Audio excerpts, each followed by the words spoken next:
बार क्या हुआ कि हम कथा कहकर आ रहे थे, तो एक बूढ़ी अम्मा जा रही थी, तो बूढ़ी अम्मा हमारे पास आई, कहने लगी, अरे देवी जी आपने जो भगवत गीता सुनाई है ना, बड़ा आनंद आ गया।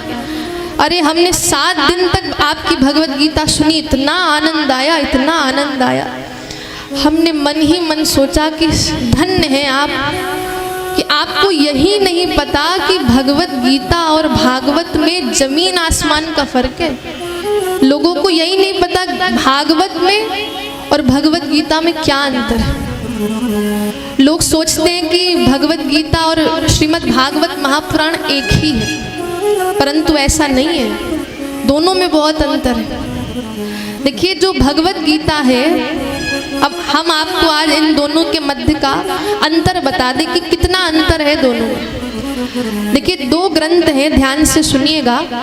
एक का नाम है भगवत गीता और दूसरा ग्रंथ है जिसका नाम है श्रीमद् भागवत महापुराण। तो पहला तो अंतर यही है कि जो भगवत गीता है वो साक्षात कृष्ण ने कही है। कृष्ण ने किससे कही है? अर्जुन से।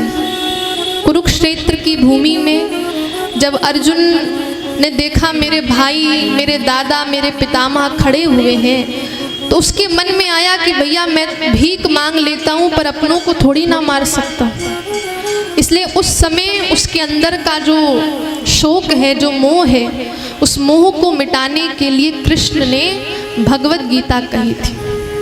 और भागवत क्या है जो हम सब सुन रहे हैं? यही तो है भागवत। और भागवत में क्या है? श्री कृष्ण लीला का वर्णन। ठाकुर जी की जो लीलाएं हुई हैं, बाल लीला, किशोर लीला, 125 वर्ष की जो लीला है उसका वर्णन भागवत जी में आया है। भगवान के जो 24 अवतार हैं उनका वर्णन भागवत जी में आया है। दूसरा अंतर क्या है कि भगवत गीता में 700 श्लोक है, 700 श्लोक है, और जो भागवत महापुराण है जिसको आप सुन रहे हो उसमें कुल 18,000 श्लोक है।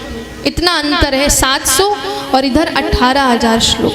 तो ये अंतर है दोनों में। पर हम कुछ लोग तो ऐसे हैं जो अंतर को नहीं जान पाते, तो हम 7 दिनों में अंतर जानेंगे, इसकी महिमा को जानेंगे। और कहते हैं भैया जब तक महिमा नहीं जानोगे ना किसी की, प्रेम नहीं हो पाएगा।